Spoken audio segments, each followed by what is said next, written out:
चलिए दोस्तों, जानते हैं आज की देश और दुनिया की सिलेक्टेड काम की और महत्वपूर्ण 50 बड़ी खबरों के सिर्फ 10 मिनट में। पर अभी तक आपने इस वीडियो को लाइक नहीं किया तो लाइक कर दीजिए।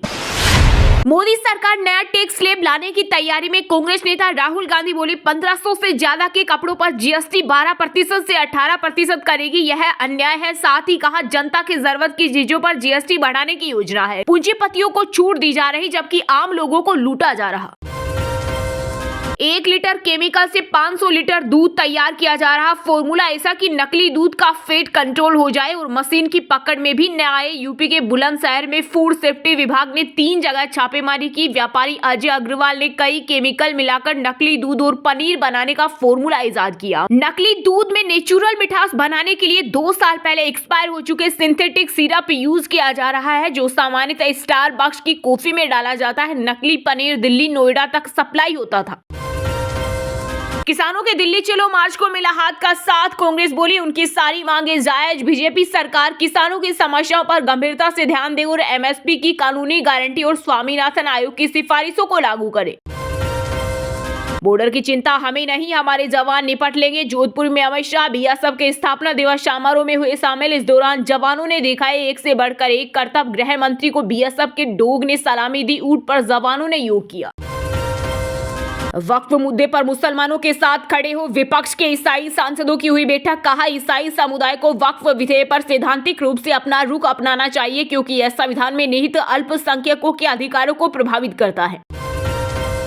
आज से rising Rajasthan global investment summit की होगी शुरुआत। जयपुर में लगेगा उद्योगपतियों का मेला। पीएम मोदी करेंगे उद्घाटन। हरियाणा विधानसभा चुनाव की हार को भुला नहीं पा रही कांग्रेस। ईवीएम पर अभी भी सवाल, फिर हाईकोर्ट जाने की तैयारी। बांग्लादेश में फिर इस्कॉन मंदिर पर हमला। कट्टरपंथियों ने पेट्रोल डालकर आग लगाई। मूर्तियों समेत सारा सामान जला। वहीं बांग्लादेशी सैनिक असम में घुसे, मंदिर निर्माण रोका। बीएसएफ की सख्ती पर लौटे 3 दिन से बॉर्डर पर तैनात। राजधानी दिल्ली में सिख वोटों पर अरविंद केजरीवाल की नजर। 3 दिन में 2 सिख नेता आम आदमी पार्टी में हुए शामिल। भारत के विदेशी मुद्रा भंडार में फिर से बढ़ोतरी। कई हफ्ते की गिरावट के बाद आया उछाल। विदेशी मुद्रा भंडार 1.510 बिलियन अमेरिकी डॉलर बढ़कर 658.91 बिलियन अमेरिकी डॉलर हो गया। शंभू बॉर्डर पर किसानों को रोकने के लिए की गई खास तैयारी। सड़क पर किले लगाकर की गई 3 लेवल की बैरिकेडिंग। हरियाणा पुलिस ने आंसू गैस छोड़ी। किसान नेता पंडेर बोले किसी भी कुर्बानी को तैयार। शीतलहर के बीच बदलेगा मौसम। दिल्ली, यूपी, बिहार के कई जिलों में कोहरा, बारिश का अलर्ट। पहाड़ों पर बर्फबारी की चेतावनी। रक्षा मंत्री राजनाथ सिंह 3 दिवसीय रूस दौरे पर। इस दौरान दोनों देशों के बीच सैन्य सहयोग, औद्योगिक साझेदारी पर होगी बात। पति बोला रील बनाने रोज शॉपिंग करती है पत्नी। तलाक की नौबत। एमपी में साल भर में डिवोर्स के 16,000 केस। 60% में सोशल मीडिया जिम्मेदार। Pushpa 2 the rule box office collection day 3 world wide collection हुआ 598.90 करोड़। हिंदी में 205 करोड़ कमाई कर जवान और एनिमल का रिकॉर्ड तोड़ा। डॉलर के खिलाफ नहीं भारत, ना ही ब्रिक्स करेंसी लाने का प्रस्ताव। अमेरिकी राष्ट्रपति डोनाल्ड ट्रंप की चिंता पर बोले विदेश मंत्री एस जयशंकर। इंडिया गठबंधन में बढ़ रहा ममता बनर्जी का कद। कांग्रेस के लिए बड़ा झटका। उद्धव गुट के बाद सुप्रिया सुले ने भी दिखाई एकजुटता। बीजेपी के नहीं सहेंगे बदल के रहेंगे नारे पर दिल्ली के पूर्व सीएम अरविंद केजरीवाल ने किया पलटवार। का जिसका डर था वही हुआ। 10 साल में आम आदमी पार्टी की सरकार ने जो काम किए वो सब काम बंद कर देंगे। ईवीएम को लेकर महाराष्ट्र कांग्रेस चीफ नाना पटोले ने खड़े किए सवाल। बैलेट पेपर से वोटिंग की मांग। बोले मेरा वोट मेरा अधिकार है। वोट खत्म करने के बाद हमारा कोई अधिकार ही नहीं बचता। जयपुर में कांग्रेस सांसद राहुल गांधी ने सीखा सेल्फ डिफेंस। कांग्रेस के ट्रेनिंग कैंप में कराटे यूनिफॉर्म में दिखे। राजस्थान के नेताओं को एंट्री नहीं। केजरीवाल झुकेगा नहीं, पुष्पा स्टाइल में झाड़ू लेकर दिखे अरविंद केजरीवाल। चर्चा में आया आम आदमी पार्टी का नया पोस्टर। विदेश मंत्री एस जयशंकर बोले रूस यूक्रेन में भारत के जरिए बात हो रही। हमने कभी डी डॉलराइजेशन की वकालत नहीं की। फिलहाल ब्रिक्स करेंसी का प्रस्ताव नहीं। बिहार की नीतीश सरकार ने खोला नौकरियों का पिटारा। 2 लाख से ज्यादा पदों पर होगी भर्तियां। इस हफ्ते सोना हुआ सस्ता। चांदी के दाम बढ़े। सोना 553 रुपए गिरकर 76,187 रुपए पर आया। वहीं चांदी 90,820 रुपए प्रति किलो बिक रही। महाकुंभ में तेलंगाना और आंध्र प्रदेश के नेताओं को मिला न्योता। विश्व के सबसे बड़े मेले में जुटेंगे कई राज्यों के सीएम। जम्मू कश्मीर के उधमपुर में 2 पुलिस कर्मियों की गोली लगने से हुई मौत, वेन में मिले शव, जांच में जुटी पुलिस। झारखंड के जमशेदपुर में बुलडोजर चलाने की तैयारी, 24 मकान मालिकों की बड़ी टेंशन, पहुंचा कोर्ट का नोटिस। पीएम मोदी ने संविधान निर्माताओं का सपना जमीन पर उतारा, लोक कल्याण का सपना हुआ साकार, अहमदाबाद में बोले केंद्रीय गृह मंत्री अमित शाह। रूस नहीं देता सस्ता तेल, आप दोगे अच्छी रील, पक्के दोस्त से क्रूड ऑयल लेने को लेकर मचे बवाल पर एस जयशंकर का करारा जवाब। पूजा स्थल कानून पर नई बेंच बनी, सुप्रीम कोर्ट में 12 दिसंबर को होगी सुनवाई, हिंदू पक्ष बोला यह कानून हिंदू, सिख, बौद्ध और जैन के खिलाफ। आम आदमी पार्टी में उठे बगावत के सुर, बढ़ेगी अरविंद केजरीवाल की टेंशन, विधायक का कटा टिकट तो इस्तीफा लेकर पहुंचे पार्टी वर्कर्स। बर्फ के शेर एडिलेड में हो गए ढेर, बॉर्डर गावस्कर ट्रॉफी के दूसरे टेस्ट में कंगारुओं ने टीम इंडिया को 10 विकेट से हराया। इस जीत के साथ ही ऑस्ट्रेलिया ने 5 मैचों की सीरीज में 1-1 की बराबरी कर ली। बंगाल की सीएम ममता बनर्जी के समर्थन में आए शरद पवार, बोले वह एक काबिल नेता है, उन्हें इच्छा जाहिर करने का अधिकार। महाराष्ट्र में 103 किसानों को वक्फ बोर्ड का नोटिस, 300 एकड़ जमीन पर किया दावा, किसान बोले वक्फ हमारे पुश्तैनी खेत हड़पना चाहते हैं। इस्कॉन पर लगाओ बैन, नहीं तो हम तलवारों से सबको काट देंगे, बांग्लादेश में हिंदुओं को मिल रही खुलेआम धमकियां। महाराष्ट्र में 103 किसानों को वक्फ बोर्ड का नोटिस, 300 एकड़ जमीन पर किया दावा, किसान बोले वक्फ हमारे पुश्तैनी खेत हड़पना चाहते हैं। यूपी में पावर कॉर्पोरेशन को मिला बिजली के निजीकरण पर निर्णय लेने का अधिकार, कैबिनेट से मंजूरी का रास्ता भी साफ। राजनीति की पिच छोड़ फैशन के रैंप पर छा गए केंद्रीय मंत्री ज्योतिरादित्य सिंधिया और सुकांत मजूमदार, अष्टलक्ष्मी महोत्सव में मॉडल भी हुए फेल। केरल के जॉर्ज कुवाकार रोमन कैथोलिक चर्च के कोर्डिनल बने, इस पद पर नियुक्त होने वाले पहले भारतीय, पीएम मोदी ने भी दी बधाई। इतिहास में दर्ज अजमेर दरगाह की सारी सच्चाई, मंदिर के दावे के बीच सपा सांसद रामजी लाल सुमन का बड़ा बयान। सीरिया की राजधानी दमिश्क में घुसे विद्रोही, लड़ाके 4 बड़े शहरों पर किया कब्जा, राष्ट्रपति असद के देश छोड़ने की खबर, पीएम गाजी ने विद्रोहियों को दिया सत्ता सौंपने का प्रस्ताव। कश्मीर के जोजिला में पारा -18 डिग्री, आज -25 डिग्री पहुंच सकता है, वहीं मैदानी इलाकों में तापमान 25 से -31 degree Celsius. Ganga Sindhu basin में स्नो कवर 6 साल में सबसे कम। महाराष्ट्र में चुनावी नतीजों पर सवाल उठाते हुए संजय राउत के विधायक भाई सुनील ने की इस्तीफे की पेशकश, बोले अब दूध का दूध और पानी का पानी होने दो। आपस में भिड़े युवक कांग्रेस के नेता कार्यकर्ता, नीमच में प्रदेश अध्यक्ष के स्वागत की होड़ में धक्का मुक्की, बीच सड़क पर हुई झड़प। पंजाब की भगवंत मान सरकार ने छात्रों को दी बड़ी खुशखबरी, पोस्ट मैट्रिक छात्रवृत्ति योजना की जारी की करोड़ों की राशि। हिमाचल उत्तराखंड में अब तक शुरू नहीं हुई बर्फबारी, कश्मीर लद्दाख में औसत से कम, गंगा नदी बेसिन में स्नो कवर 40% तक घटा। पीएम के दौरे पर पानीपत में स्कूल बंद, डीसी बोले हमारे आदेश नहीं, हमें आपत्ति भी नहीं, कल बीमा सखी योजना की शुरुआत करेंगे मोदी। धर्मेंद्र ने फैंस के साथ मनाया 89वां जन्मदिन, फैंस ने बनवाए स्पेशल केक, घर के बाहर लगाए एक्टर के फिल्मों के पोस्टर। इंडियन ओवरसीज कांग्रेस के प्रमुख सेम पित्रोदा का दावा, फोन और लैपटॉप हैक हुआ, हैकर्स ने क्रिप्टो करेंसी मांगी, बोले मेरे नाम से कोई मेल न खोले। जम्मू कश्मीर के कठुआ में गांव वालों को दिखे हथियार बंद, आतंकी सुरक्षा बलों ने इलाके को घेरा, सर्च ऑपरेशन जारी। इजरायल की एकीकृत संचार कंपनी बनाएगी भारत में आईपी फोन, सालाना करेगी 80 करोड़ रुपए का निवेश।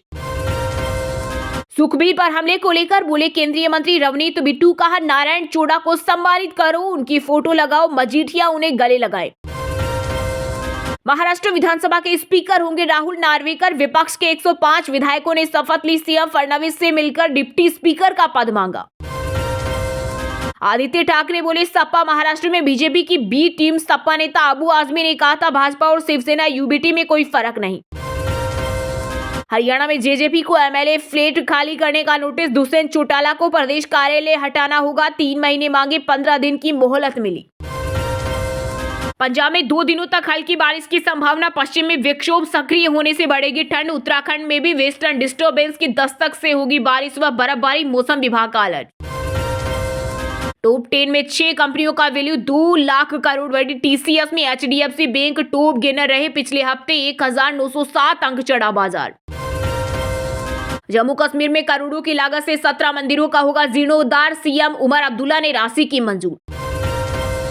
अब यूपी में आरएलडी पार्टी ने शुरू किया इंटर्नशिप कार्यक्रम, युवाओं को सांसद और विधायक के साथ काम करने का मिलेगा मौका। एनसीपी प्रमुख शरद पवार बोले, महाराष्ट्र में महायुति की जीत से लोगों में नाराजगी, पार्टियों को मिले वोटों और जीती सीटों में अंतर। वहीं मुख्यमंत्री फडणवीस बोले, देश को गुमराह न करें। ग्रेप 4 की पाबंदियां हटने के बाद फिर खराब हुई दिल्ली की हवा, कई इलाकों का AQI पहुंचा 300 के पार। चलिए अब जानते हैं जो आम आदमी के काम की और फायदेमंद खबरें हैं उनको विस्तार से, पर इससे पहले अभी तक आपने इस वीडियो को लाइक नहीं किया तो लाइक कर दीजिए। मोदी सरकार नया टैक्स स्लैब लाने की तैयारी में, कांग्रेस नेता राहुल गांधी बोले 1500 से ज्यादा के कपड़ों पर जीएसटी 12% से 18% करेगी, यह अन्याय है। साथ ही कहा, जनता की जरूरत की चीजों पर जीएसटी बढ़ाने की योजना है, पूंजीपतियों को छूट दी जा रही जबकि आम लोगों को लूटा जा रहा। जी हां, कांग्रेस नेता राहुल गांधी ने केंद्र सरकार की टैक्स नीति को लेकर सवाल खड़े किए हैं। उन्होंने एक्स पर लिखा कि जीएसटी से लगातार बढ़ती वसूली के बीच सरकार एक नया टैक्स स्लैब पेश करने जा रही है। जनता की जरूरत की चीजों पर जीएसटी बढ़ाने की योजना है, पूंजीपतियों को छूट दी जा रही है जबकि आम लोगों को लूटा जा रहा है। राहुल ने कहा, अभी शादियों का सीजन चल रहा है, लोग कब से पाई पाई जोड़कर पैसे इकट्ठा कर रहे होंगे, लेकिन सरकार 1500 रुपए से ऊपर के कपड़ों पर जीएसटी 12% से बढ़ाकर 18% करने जा रही है। यह घोर अन्याय है। कांग्रेस नेता ने जीएसटी को गब्बर सिंह टैक्स बताया है। उन्होंने कहा कि अरबपतियों के कर्ज को माफ करने के लिए गरीब और मध्यम वर्गीय परिवारों की मेहनत की कमाई को लूटा जा रहा है। हमारी लड़ाई इसी अन्याय के खिलाफ है। टैक्स की मार के खिलाफ हम मजबूती से आवाज उठाएंगे और इस लूट को रोकने के लिए सरकार पर दबाव बनाएंगे। इससे पहले 1 दिसंबर को भी राहुल गांधी ने जीडीपी ग्रोथ को लेकर केंद्र को घेरा था।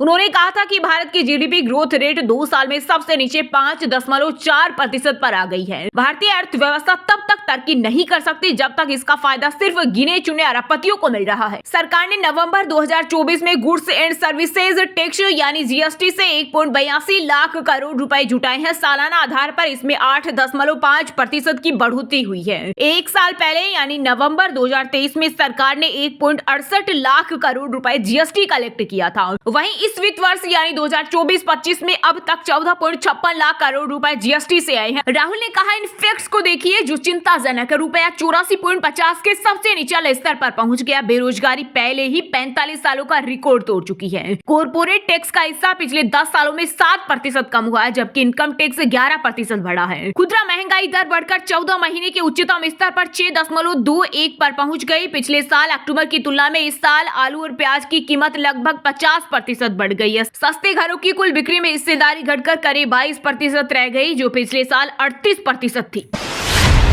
एनसीपी प्रमुख शरद पवार बोले, महाराष्ट्र में महायुति की जीत से लोगों में नाराजगी, पार्टियों को मिले वोटों और जीती सीटों में अंतर। वहीं मुख्यमंत्री फडणवीस बोले, देश को गुमराह न करें। जी हां, महाराष्ट्र विधानसभा चुनाव रिजल्ट पर अब एनसीपी प्रमुख शरद पवार ने सवाल उठाए हैं। पवार ने कहा, यह सच है कि हम हार गए हैं, हमें चिंता नहीं करनी चाहिए बल्कि लोगों के पास जाना चाहिए क्योंकि रिजल्ट को लेकर लोगों में कोई उत्साह नहीं दिख रहा, बहुत नाराजगी है। पवार ने कोल्हापुर में कहा था कि चुनाव में राजनीतिक दलों को मिले वोटों और जीती गई सीटों की तुलना हैरान करने वाली है। कांग्रेस को 80 लाख वोट मिले और उसने 15 सीटें जीती जबकि एकनाथ शिंदे की शिवसेना को 79 लाख वोट मिले और वह 57 सीटों पर जीती। पवार ने कहा, अजित पवार की एनसीपी को 58 लाख वोट मिले और उसने 41 सीटें जीती जबकि मेरी पार्टी एनसीपी को 72 लाख वोट मिले और हमें केवल 10 सीटों पर जीत मिली। ये आंकड़े हैरान करने वाले हैं। वहीं शरद पवार के बयान पर सीएम देवेंद्र फडणवीस ने कहा, वरिष्ठ नेता होने के नाते शरद पवार को देश को गुमराह नहीं करना चाहिए। यदि आप हार स्वीकार कर लेंगे तो आप इससे बाहर आ जाएंगे। मैं उम्मीद करता हूं कि आप अपने सहयोगियों को आत्मनिरीक्षक की सलाह दें। पवार ने विपक्ष के नेता और सपा के अलग होने पर भी बात कही। सरकार के वादों पर सरकार ने कहा, विपक्ष की प्राथमिकता यह सुनिश्चित करना होगी कि सत्तारूढ़ गठबंधन द्वारा किए गए सभी चुनावी वादे जल्द से जल्द लागू हो। इसमें लड़की बहन योजना के तहत महिलाओं को दी जाने वाली वित्तीय सहायता को 1500 रुपए से बढ़ाकर 2100 रुपए करना चाहिए। विपक्ष के नेता पर पवार ने कहा कि विधानसभा में विपक्ष की किसी भी पार्टी के पास जरूरी 10% यानी 29% विधायकों की संख्या नहीं है। विपक्षी दल यह मांग नहीं कर सकते कि विपक्ष का नेता नियुक्त किया जाए। सपा के एमवीए से अलग होने पर समाजवादी पार्टी के महाराष्ट्र प्रदेश अध्यक्ष अबू आजमी के एमवीए से अलग होने पर पवार ने कहा, अखिलेश यादव के नेतृत्व वाली सपा का केंद्रीय नेतृत्व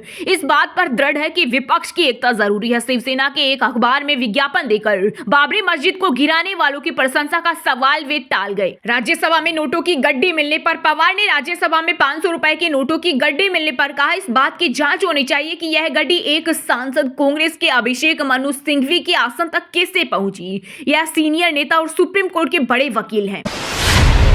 बीजेपी के नहीं सहेंगे बदल के रहेंगे नारे पर दिल्ली के पूर्व सीएम अरविंद केजरीवाल ने किया पलटवार। कहा जिसका डर था वही हुआ। 10 साल में आम आदमी पार्टी की सरकार ने जो काम किए वो सब काम बंद कर देंगे। जी हां, दिल्ली चुनाव को लेकर बीजेपी द्वारा आधिकारिक तौर पर जारी किए गए नारे पर आम आदमी पार्टी के राष्ट्रीय संयोजक एवं पूर्व मुख्यमंत्री अरविंद केजरीवाल ने कड़ी प्रतिक्रिया दी। उन्होंने एक्स पर पोस्ट कर लिखा कि आज बीजेपी ने नारा दिया है बदल के रहेंगे, हमें जिसका डर था वही हुआ। मैंने पहले ही कहा था कि अगर इनको वोट दे दिया तो दिल्ली की जनता के साथ मिलकर 10 साल में आम आदमी पार्टी की सरकार ने जो काम किया है वो सब काम ये लोग बंद कर देंगे। केजरीवाल ने लिखा कि बीजेपी ने आधिकारिक तौर पर ऐलान कर दिया है कि वे सब कुछ बदल देंगे, यानी 24 घंटे में बिजली बंद हो जाएगी, फिर लंबे लंबे पावर कट लगने लगेंगे, फ्री बिजली बंद हो जाएगी और हजारों रुपए महीने की बिजली बिल आने लगेंगे। केजरीवाल ने कहा महिलाओं का फ्री बस सफर बंद हो जाएगा, सभी सरकारी स्कूल फिर से बर्बाद हो जाएंगी, सभी मोहल्ला क्लिनिक बंद कर दिए जाएंगे और सभी सरकारी अस्पतालों में मिलने वाली फ्री दवाएं और इलाज भी बंद हो जाएगा। इसलिए दिल्ली की जनता से अपील है कि इस बार बहुत सोच समझकर वोट देना।